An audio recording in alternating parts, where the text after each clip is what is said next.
we started, but somehow something happened, but it won't stop us. We are here to establish family influence according to God's purpose and plan in this generation.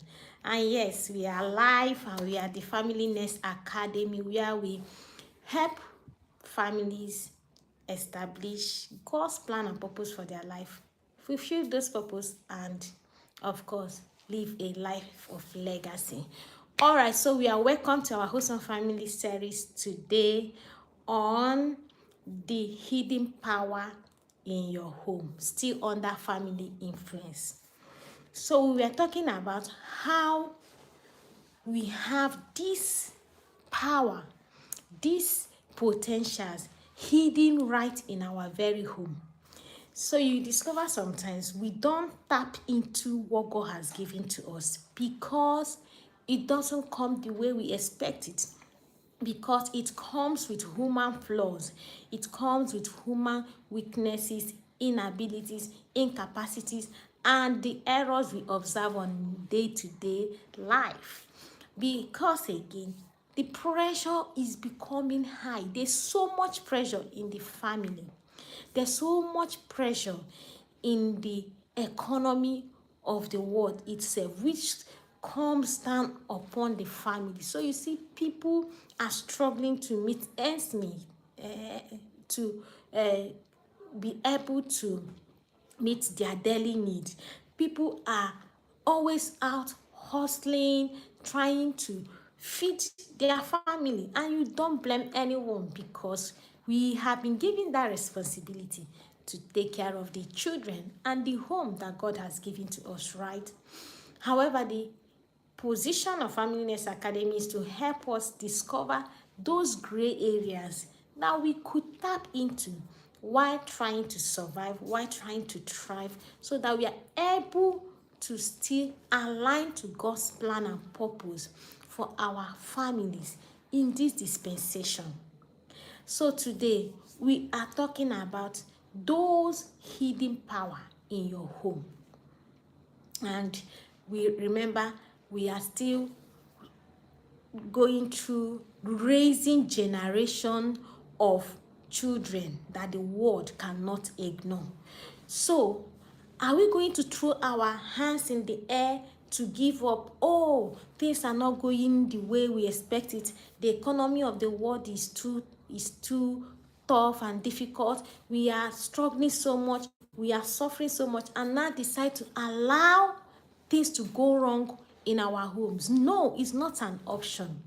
Why we are here today is to establish that there is something powerful that lies within your home front, that lies in your family, that you can lay hold on, nurture it, harness it, and it will work for you. God's plan will be established when you realize that the children you have are not ordinary children. You see them every day. You are fed up due to complaining, misbehavior, misconduct. Sometimes it's just the normal process of growth. Children will always come with their various features, presentation, challenges, need that will be a pressure on you as a parent, right? However, you can position yourself in such a way that you are able to see beyond the challenges, see beyond what is happening right in front of you, see the future. If you understand that the children God has given to you carry power, that there are potentials lying inside of them, it will change your mindset, it will change your approach, it will program the way you train them, the way you work with them, the way you address them, the way you talk to them on a day-to-day basis. So last week, we talked about how we usually emphasize on the weakness of our children to the extent it becomes a trauma to them. So in their mind, in their subconsciousness, what rings is how they are not able to meet up to the standard and expectation of the parents. So you see a child pour water, you are shouting all the time, you are pouring water. Why can't you do something right? you have left that error, that mistake of pouring water, to now address that child personality. So you are now internalizing it in this child that you cannot do things well. Then the next moment, this same child makes another mistake or breaks a cup. Instead of teaching this child how to be careful, how to handle breakable cup or glasses, so that subsequently this child doesn't make this mistake, you are pointing out and shouting on top of this child, beating this child because the child broke a cup. You, while growing up, how many cups did you break? And of course, I don't blame you, because maybe when you broke a cup, your parents had to beat you up instead of using it as a moment of teaching, as a moment of planting a seed of responsibility and teaching this child, all right, next time you need to understand that this is a glass and it's breakable. You will not handle it the same way you handle a plastic cup. It's a teaching moment. Sometimes we miss a teaching moment where we are supposed to help this child logically process situations and understand how to function better in the future, or when such an incident happens in the future. So we beat the child, we shout on the child, and the teaching moment passes. And that's why you see this child, next time he will make that mistake. Do you realize that children develop their emotional brain first before their logical brain?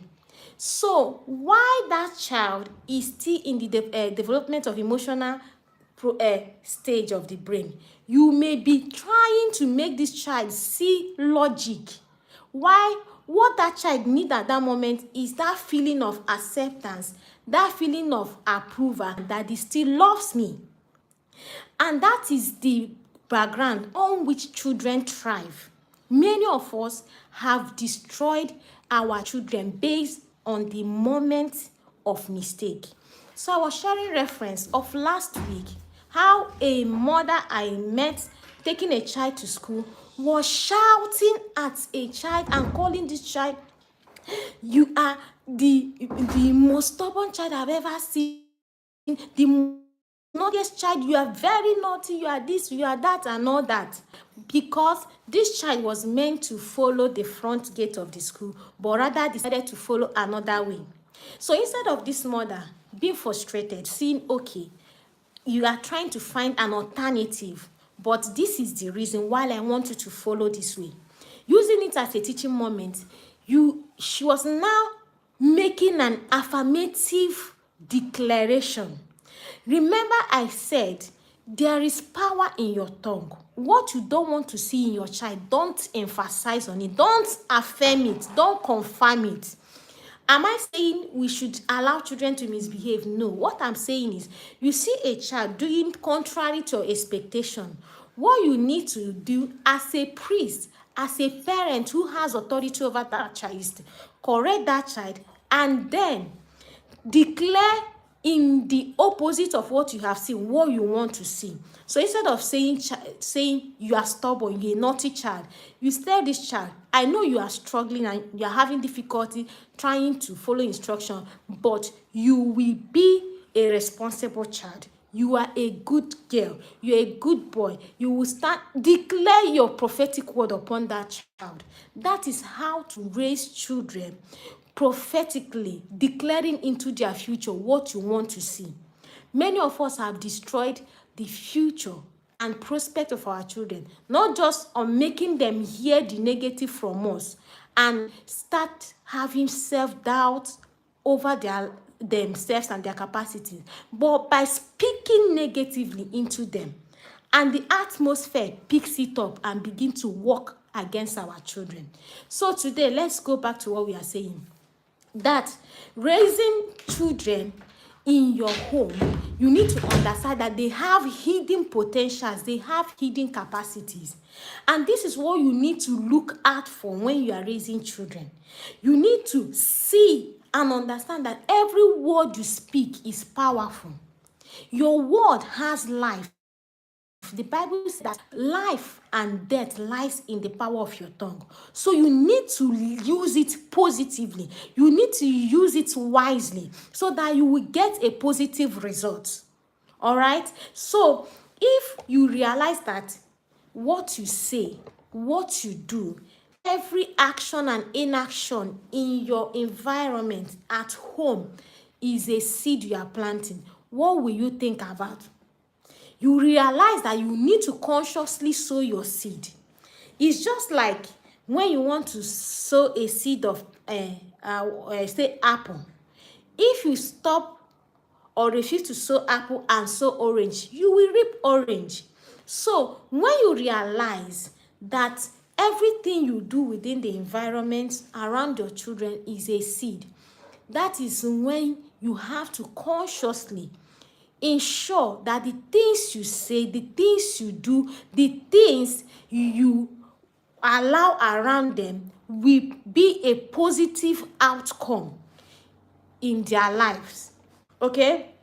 So we now understand that what we do are unseen seed. And remember, a seed when planted, you will not see it until over time, depending on the type of seed, maybe some few months, some years. That's when you begin to see the outcome of the seed you have planted. So when the seed now comes up, you say, oh, this seed did well. Is bringing out good fruit. So what you do within the family, you need to understand that it is a seed. So you imagine, what kind of fruit do I want to see in the future? What do I want to see in my children? What do I want to see in my home? That is how you will intentionally begin to sow the kind of seed you want to see in your children. Many of us, we lack structure. Many of us, we lack organization. Everywhere in the home is scattered. We do things anyhow. Yet, we want children who are organized. But that doesn't happen like that. You cannot sow the wrong seed and expect the right fruit. If you want structure, if you want to raise children who are organized, you must consciously make your home environment an organized environment. Your approach to things, the way you relate with your children, the way you put things around the home should be well structured. It should be well organized. In that way, you will be able to see children who grow up into that pattern to become well structured and well organized children. All right, so we'll be talking about the power of atmosphere. So what is atmosphere? Atmosphere is the environment that surrounds you, and not just a physical environment. It also includes your spiritual unseen environment. They are what makes up your atmosphere. So the power you allow to exude around your home is the atmosphere. Your emotional expressions, the things you allow, the music, the noise, how you allow things to come around your home is the way the environment and atmosphere is structured. So you wake up in the morning, you are already shouting, you are already creating a chaotic environment, you are already causing the whole place to be tensed. That's the kind of atmosphere you are raising your children. So you will raise children who will be always pressured, not happy, children who are not sure what mommy or daddy will bring to the table every day. Or you are in a home where the couples, you, husband and wife, you fight all the time. You talk anyhow. Those are the atmosphere you are creating. The tune of your home is the atmosphere. What are your children picking? Because these things will become their makeup. Over time, it will become a genetic makeup. I have seen where a woman have married a man who is gentle and calm, who doesn't quarrel, who doesn't carry on with her quarrel. Whenever she wants to pick up a fight, the man is not interested. And she was shocked. What do you think happened? She grew up in an environment, she grew up in an atmosphere where parents are always fighting. So to her, it's the norm, it's natural. So anything we allow to become a normal atmosphere in our home influences our children either positively or negatively. And if we must raise children who will be influential, we must avoid negative atmosphere. We must avoid children who are raised in a chaotic environment, children who will struggle all their life trying to reason the things they've been exposed to. So working in a mental health setup, you will realize that a lot of people are going through trauma because of the atmosphere. So some either grew up in a home where parents are always fighting or where they are abused, because one has to be taken from a original parent, the biological parent, to another extended parent, where he or she may meet another group or another child that has not been in alignment with the same value where he or she is coming from. So you discover that this child struggles all his life, all her life, trying to find his feet, trying to understand why things are the way they are. If you must raise children who will be influential, who will be responsible, who will walk through the process of growth to become the valuable asset in their generation, we must consciously build an atmosphere that is conducive for them to thrive. Children does not do well in a violence-based home or in a home that is chaotic. You must consciously build an atmosphere of peace, serenity, love, compassion, and empathy. This is the type of atmosphere where children's brain are able to relax and pick up valuable assets, valuable instructions and virtues that is able to help them thrive. A home that is always struggling, where mommy and daddy are always picking on each other, where out of frustration they are always shouting on the children, we raise children who will grow up frustrated. And frustrated children will never gain the power of influence. They will never grow up to become fully what God has called them to be, except if God intervenes in their process of growth. So it is our primary responsibilities as parents to make sure that the home atmosphere, the tone, the things that happens in the home are geared towards raising children who will be well groomed, well trained, and well enhanced to develop into leaders, into influencers. So what are the things that influences home atmosphere? Your tone, the way you talk to your children. Do you talk to them as slaves or as kings? Do you talk to them respectfully, or you think you can talk to them anyhow because they are children? You are not raising children, you are raising adults. Remember, they are children, but they are growing into adulthood. So you are raising adults from childhood. So you need to project them as children who also deserve respect, who deserve honor. If you don't teach your children to accept and receive honor, they will grow up not knowing how to really be celebrated, how to be honored, how to even respect themselves. They can give in to anything. They can give in to people abusing them because from home they've been talked down on, they've been abused verbally or physically. They've been treated like they don't matter. If you must raise children who will be influential, you must raise children who grow up knowing their value, knowing they are cherished, knowing they are honored, knowing that right from home they have been made to understand that they are important and that their life matters. So training children is not like getting them to obey all instruction. It's more than that. It's about the mindset. It's about the atmosphere that we have trained for our children to grow and blossom in. What are the things you do on day-to-day that also affects the atmosphere? Your culture, your cultural practice. What do you do every day?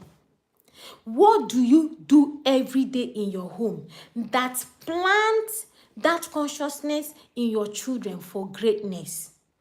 Do you speak life? Do you pray with them and for them, or you abuse them? I've seen parents talk not just down on their children, the kind of words they speak on their children, you'll be wondering. I've seen parents abuse their children. You don't understand what you do when you do that. Your word, like you say, should be powerful enough to speak life, speak destiny, speak the future. What do you want to see in the future in your children? Those are the things you should consciously work on. You should not be careless with what you say to your children, because you need to understand that those become their inner voice. Everything you say to your child every day builds up into their inner voice. So if a child will grow up self-doubting themselves, it's because of what they have had to say over time. It's what they have had you speak about them. Is what impression they think you have created over their life. That is what will make your children either doubt themselves or grow up with boost of confidence. That will what will make them to take their position in destiny, either as cowards, as victims, or as kings and as rulers. Is what will make them boldly stand up with men in authority to even engage, or we make them to hide at the back. So the atmosphere is very powerful. Then we'll be talking about the ripple effect. What does it mean? What do we mean when we say the ripple effect? The ripple effect, I've already said something about it, is the outcome of what you consistently do with them and for them. Like what you nurture in the home becomes what they will spill out. For out of the abundance, out of the saturation, out of what you have filled them in, they will be able to give out to the society. So if at home a child has been trained, well groomed to understand his identity, who he is, the kind of power he carries, his potentials, his gift, his strength, his capacities, if he has been encouraged by parents to understand that he's not an ordinary person, he's special, he's been trained to stand confidently, to talk, do things, he's been helped to build his creativity, this child will not hide in the society. This child will carry that strength, that potential to the school, to the community, to the church, to the workplace, to the nations. So if we let's shout influence from January to December. If we don't consciously build it in our children, if we don't consciously empower their mind, if we don't consciously put up a structure that helps them build their leadership skills, we will not get the result we are talking about. We will not raise children who will stand in the position of influence to make the changes that is required in their generation. So why we pray, why we do the things we do, we need to put up a structure that program our children to take up their leadership skill, build their capacities, build their strength, and then they are able to internalize it, move out in their school environment. It will be seen that these children are coming from somewhere. There is something about them that differentiates them from their classmates, from their peers. Okay? You cannot raise children anyhow and expect them to make a difference in their classes, in their workplaces, not to talk of a global influence or change. So when we are raising children, let's have this mindset. What kind of child do I want to raise? What is required for this child to become who you want him to be, or whom God have told you he is meant to be? Put them down. What structures do you need to put in place? What learning schedule, syllables, training you need this child to learn? What type of toys, what type of books, what type of engagement, what type of mentorship does this child need to become whom God has called him to be, to become the positive influence in the society, to become that impact maker in his generation? Put those structures down. Begin to go through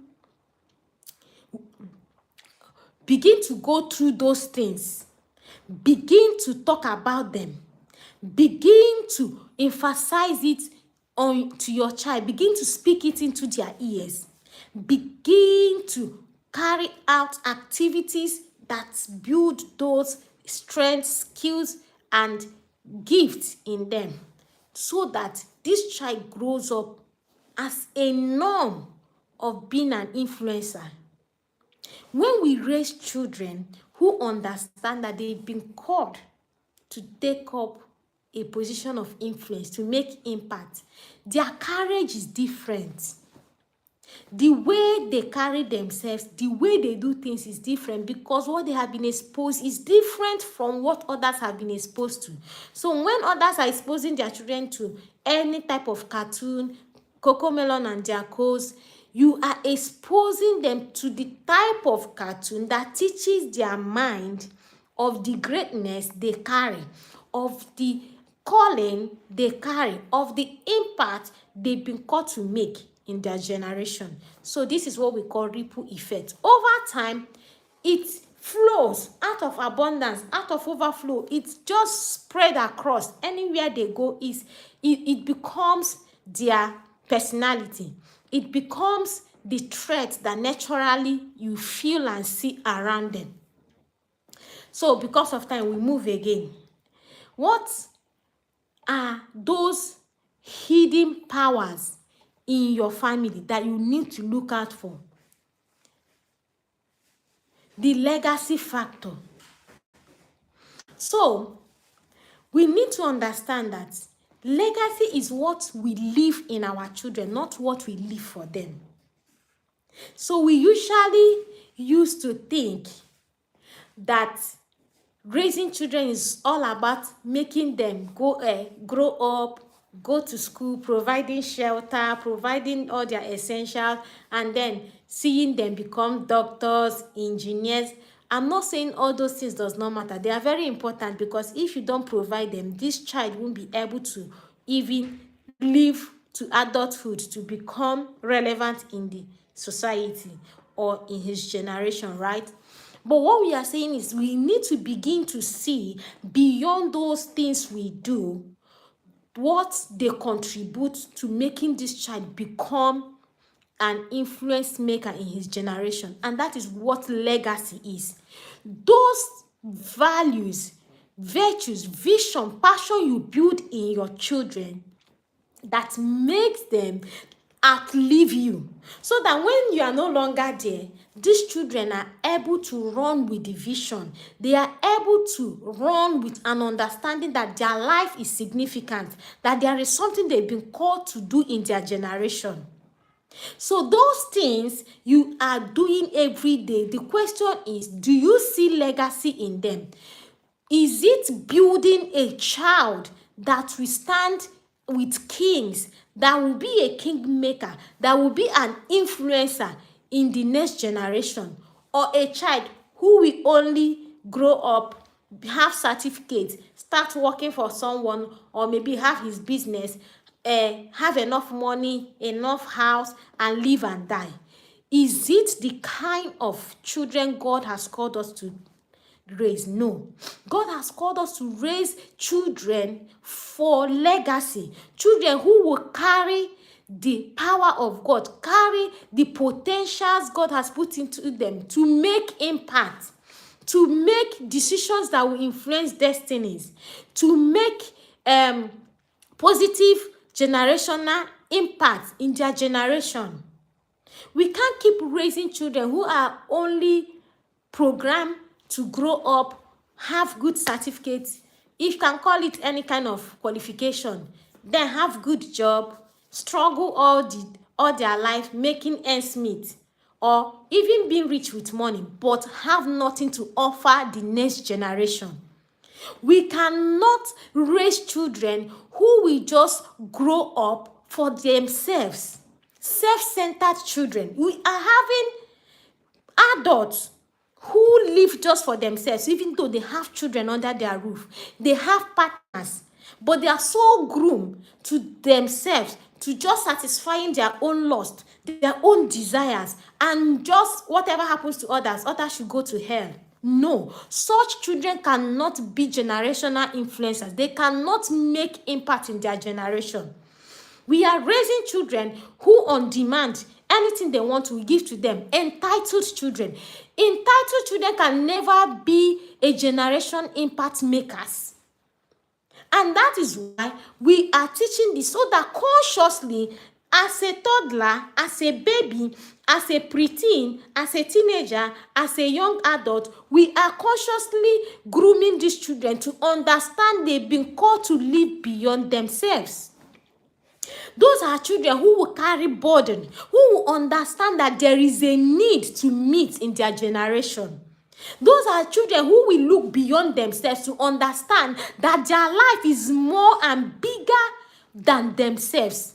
It's myopism to raise children who will just care for themselves, who will even just care for their immediate family. We've been called for more than that. If not, I won't be here.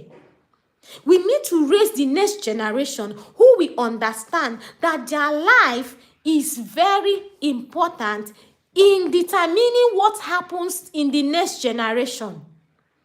The people we are celebrating today have an understanding which their mates did not have, which their mates may be understood while it was already late. So if we must raise children early to understand that their life is very important and very powerful, we must start early.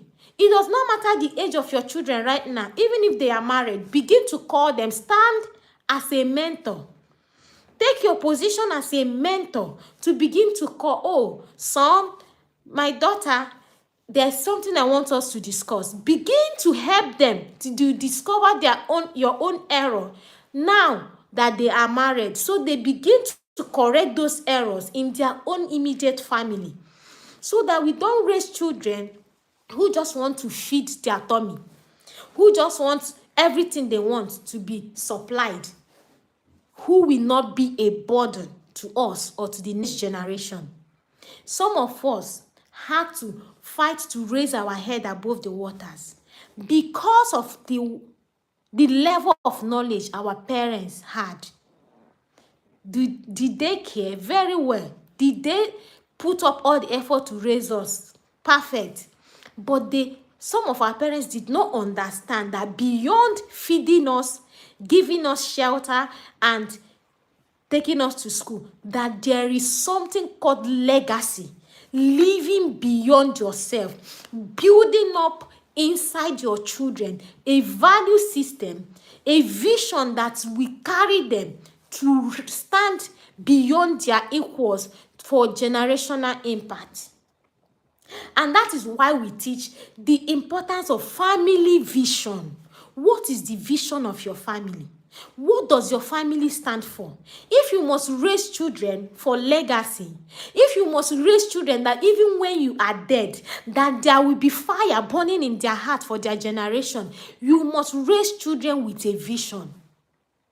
Your family must have a vision that your children will understand, that your children will run with, that your children will carry beyond you. A vision that will not die with you.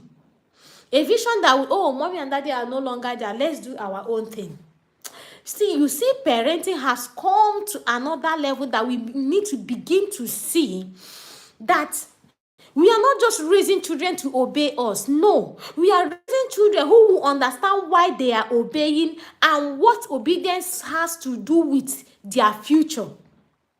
Not children whom we will intimidate, threaten, and get to obey us, but they don't understand why they are doing the things they are doing. Those children will live a double life. In your presence, they will do what you want, but there is no conviction. There is no understanding of why they are doing the things you're asking them to do. There is no passion or vision that is pushing them. There is no reason to stand for what you're asking them to stand for, because they don't even understand it. They may think it's all about you.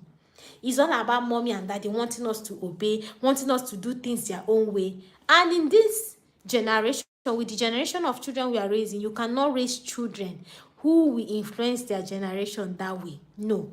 You will raise children who will question your convictions, question your values, question your visions, question what you stand for, your ideologies. You need to open up your mind to engage with them logically. You need to have a template, a vision that will keep pointing them to what you stand for and why you stand for that. You will need to keep putting up structures that remind them every day what you stand for. So what we do in our home, we have a vision board. We talk about it. We have family meetings at least once every month. We try to be consistent with it. But beyond that, every day, personally, if I'm taking my children to school, I'll ask her, who are you? Who are you? What do you represent? Why do we do things this way? Why don't we do things this way? What am I trying to do? To keep registering in her subconsciousness, in her mind, why we ask her to do things the way we ask her to do it. Why? The why helps internalize the reason they do things and not how to do things. A child who knows why things are done will be better positioned in destiny than a child who understands how. Because it's that why that drives them, that pushes them, that motivates them. So we need to internalize that and bring our children to understand why we stand for what we stand for. That is what we keep motivating them even when you are not there. That is the legacy you are building inside of them. Because when they understand why, okay, they are able to carry it on. So your influence will not end with you.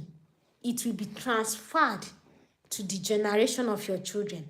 And because they have had understanding of the why, it will echo for generations to come, because they will keep pushing it. They will keep transferring it to the children, to the next generations. And that is how to sustain influence. That is how to sustain impact. Okay? So, the book of Proverbs chapter 13 verse 22 says, a good man leaves an inheritance for his children. A good man leaves an inheritance for his children. See, the inheritance we are talking about has gone beyond material inheritance. It has gone beyond the money you leave in the bank for them, the house you build in the city or in the village for them. See, if you are living in diaspora, you understand. This generation no longer care about the houses you are piling up wherever you are coming from, right? Some of those houses, if you don't rent them out, if you don't give them out, they will grow weed and even plant. And wild animals, snakes will live in those homes. So what we are talking about is raising children with influence in their bones, in their blood, in their veins, in their mind, such that even if you don't leave material possessions, you have left something of value that will make them relevant A child or anyone with relevance can never be ignored. And it's that fulfillment of that relevance that makes them want to live out legacy. So you can give them house, they will squander it, they will sell it off or ignore it and leave it for you. Some of the children born in the diaspora don't even want to go back because the system is not the same, the structure is not the same. They don't want to go suffering. They don't want to, and you think it's just because of house they will want to leave the abroad to go. Which house? When they have a better version of the house is here. When they can just pay rent, work, make money, pay rent, and live a better life. When they can even buy their own house there, here. When they have better opportunities, no. So the influence, the legacy we are talking about is something tangible that cannot be taken away from them. We need to raise children who carry fire, who carry burden, who carry vision, who knows what they've been called for their generation. I made emphasis on Daniel last week, and I'm bringing it out today. You think if what Daniel's parents left for him was material possession, Daniel would have been relevant in the kingdom of Babylon? No. His parents were not there, but he was positioned beyond the highest authority in his new place of abode, Babylon, where he was meant to be a slave. He was ruling with the king. He was the advisor to even the king advisors. It's because of what he was carrying inside of him. Most importantly, the Spirit of God that was deposited inside of him. So you must raise children who carry the Spirit of God. Children who carry the burden, the vision for their generation. Children who understand the relevance that they've been called to occupy and fulfill in their generation. You must raise children who understand that life is not all about good cars, posh cars, good houses, good jobs. They are all good, but life is far beyond that. And eternity will pay them beyond those material possessions. And I've not seen anyone who aligns to God's purpose and does not have God supply their necessary needs. So it's not about being poor or being wealthy. It's about your relevance, raising relevant children. Raising children who understand vision and burden. Raising children who knows that there is a gap to fill in their generation. Children who will stand in the position of authorities. Look at Charlie Kirk, right? That just passed on. You could see the impact of that young man at 31 years old.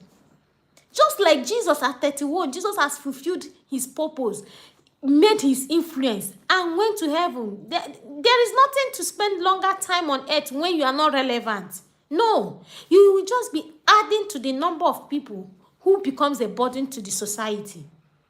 So God is raising children within our home front, powerful children who will be relevant, who will stand to advise kings, prime ministers, presidents, even if they are not one. Children like Joseph, who will become Potiphar's themselves, prime ministers themselves, presidents themselves, but we uphold the scepter of righteousness. Not children who will bow their head to bow just to become politicians or people in authority, but children who knows that what they carry like Jeremiah, children who knows that what they carry like Isaiah, children who knows like what they carry is far beyond what those kings and those in authority carry. We need to begin to raise children with that consciousness. Please, you are not raising children to feed them with bread and butter. Those are necessary needs. But we are raising children for generations, for legacy. Children for impact, for relevance.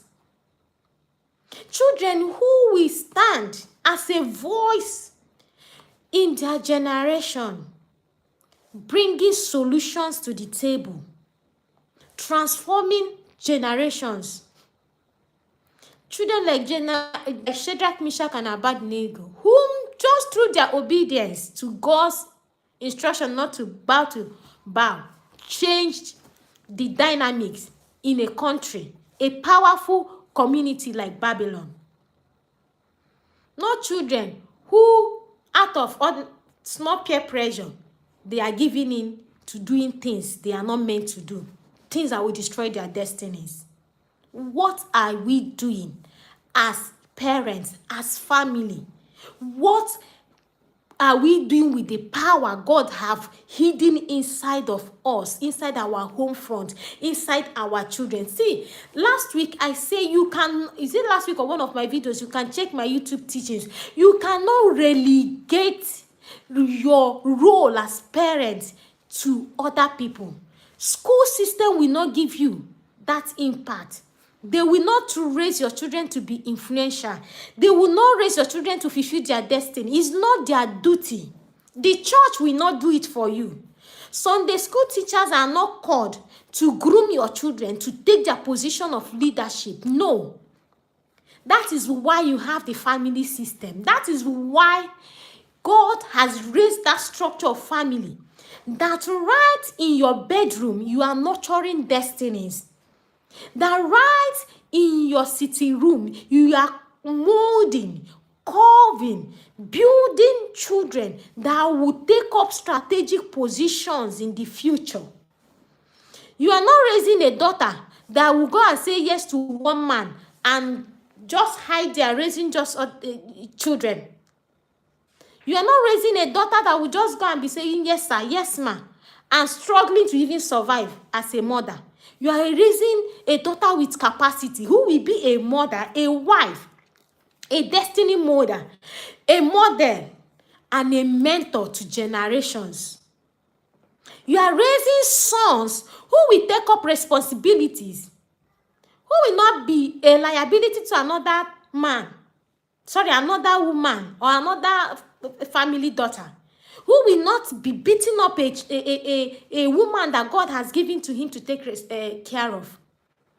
A man who will understand his position in destiny. That beyond that immediate family, he's been called to raise a family that God will use to make impact in their generation. And my important question this evening is, what is that your daily habit, your daily routine that you are doing in your home that is influencing whom your children are becoming? Because if you don't ask that question, you will not be able to understand the implication of the things you do every day within your family that influences the outcome of what your children become at the end of the day. What is that thing you do every day? You can pop it up in the chat if you want, but it's a reflection moment. What are the things I do every day that determines what my children become? Or let's put it in another way. The things I do every day, what will it lead my children to become? Slaves, servants, ordinary children, those who will just go anywhere and, like camouflage, become the color of where they find themselves. Children who will go and they are asked to come and start smoking, vaping, or womanizing, and they will say, oh, let me try it. Is it the kind of children you are raising? Children who will be good children at home, then wayward while they have opportunity to leave your home. Is it the kind of children you are raising? The things you are doing, is it the kind of children it will end up raising? Will it raise children with conviction, who have understanding, have been called for such a moment as this? See, whenever I remember Joseph's response to his siblings when they were crying and regretting what they did. He told them, I have been called, I've been raised for such a time as this to preserve the future, to preserve my family for the future. Does your children understand that they've been raised for the preservation of the future? Do they have that understanding? Do you push that narrative in their head? Consciously, subconsciously, do you wake up every day speaking life into them?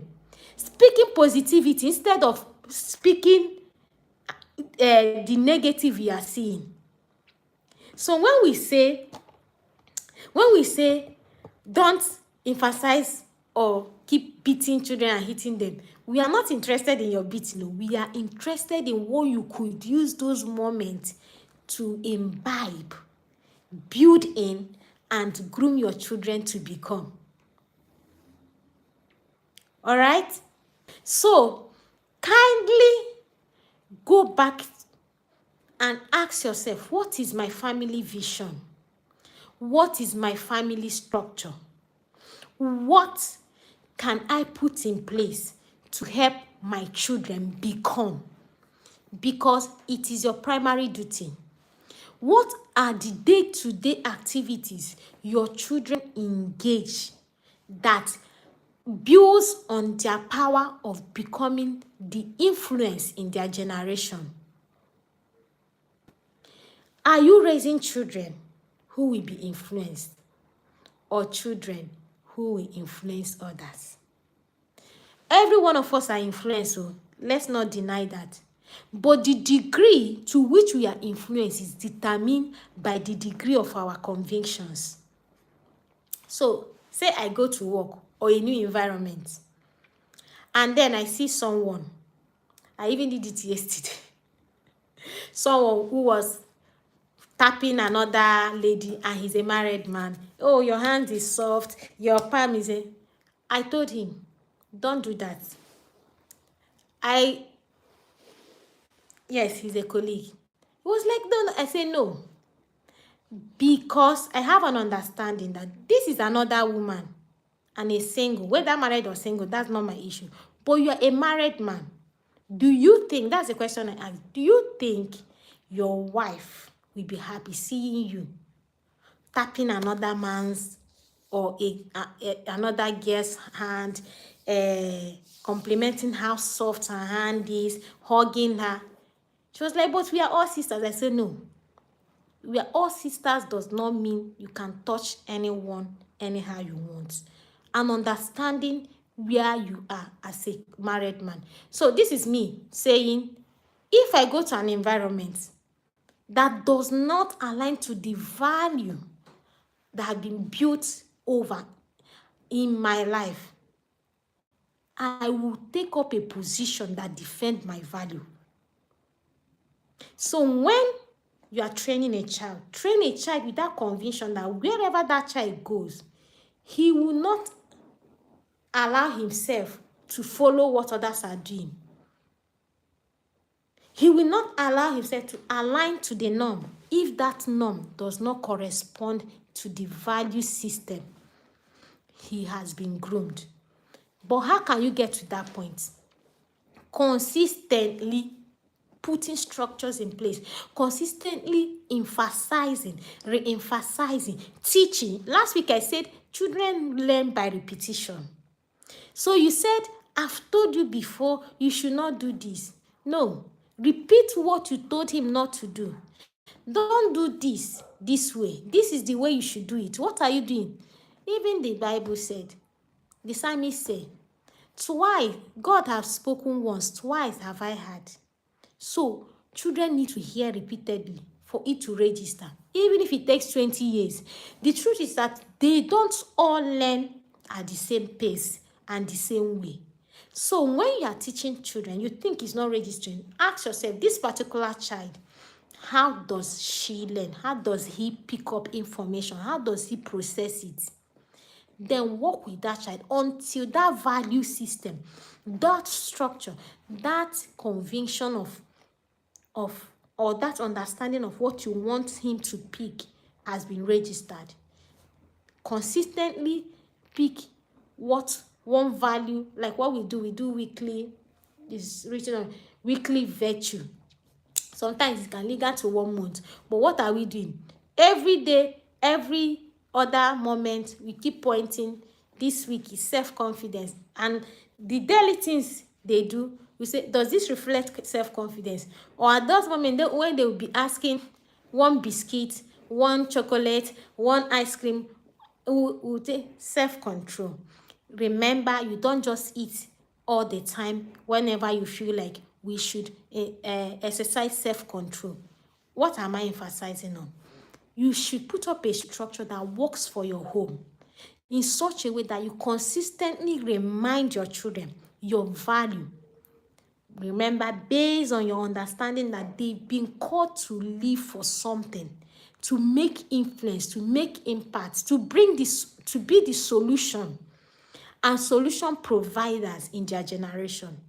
So don't raise children based on the moment, raise them based on the future, where God is taking them to, where God is taking your family. In that way, you will tap into the power that lies within your family. Okay? So today, decide to be intentional on what you do on a daily basis. Understanding that you are not just raising any ordinary child or normal child. There is something that lies in this child I must work on, I must mold, I must cultivate, I must nurture. No child becomes relevant without intentional parenting and harnessing their gifts. Most importantly, your presence. Oh, you must be present to be able to raise these children. Like I said, you cannot outsource your influence. If not, the world will influence your children negatively. Don't leave your children to screen, to social media, to cartoon, when all they need is for you to sit and interact, have conversation, share your value, pick 1 or 2 informations and share with them. That's how you imprint your value in them. Not by leaving them on a screen and facing your own screen or doing your own thing because you are busy and you want them to be engaged with cartoon. So you think you are helping yourself. No, you are pushing your influence away to something else. And that is why you will see your children sometimes, you'll be talking, they will not pay attention because their ear has been captured by something else. What has captured your children's ear?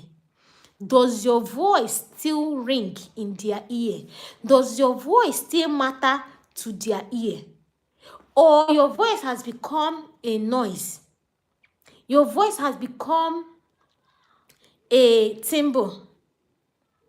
Has your voice become low that so much they are hearing cartoon voice, the voice of social media influencers more than your voice? So sometimes when you take your children somewhere and you are going to work from back to back every day of the week, you are working and you leave your children to cartoon, to other people to care of, you are pushing away your influence, your ability to influence your children. You are pushing it away. A time will come, what you will say does not matter. All they know is that you provide food, right? You provide shelter. They will ask for one thing, even laptop, even more phones, games, and you will give them just to get them busy while you are busy chasing after things that will not last, after material things that will fade, things that they will get exhausted and throw away. Is it the life we really want to live? That, see, being in diaspora, I used to tell people, don't get so much engrossed working back to back to make money for these children. They will remember your present, but forget your presence because you were never there with them. By the time you come back from work, you are tired, exhausted, you want to rest, you are even shouting out of irritable nerves. Your nerves are very sensitive. So any little thing they do, you pick, you trigger, you agitate, you shout. You are raising children that will see you as provider, but not as an influence. You are raising children who will even despise you without you knowing, but they are interested in, okay, you will provide what they need, but a time will come where you will not matter to them. When you grow old, do you know what will happen? They will also do the same thing with you. They will provide for you, but they will not be there to connect and care for you because you were never there to connect. So if we must raise children that will be influential, there must be a connection. You must take your position of connecting with them, rubbing off your vision, your passion, your hunger, and even what God has written concerning them, what God has spoken to you. It has to be transferred from you to them. Who will tell them?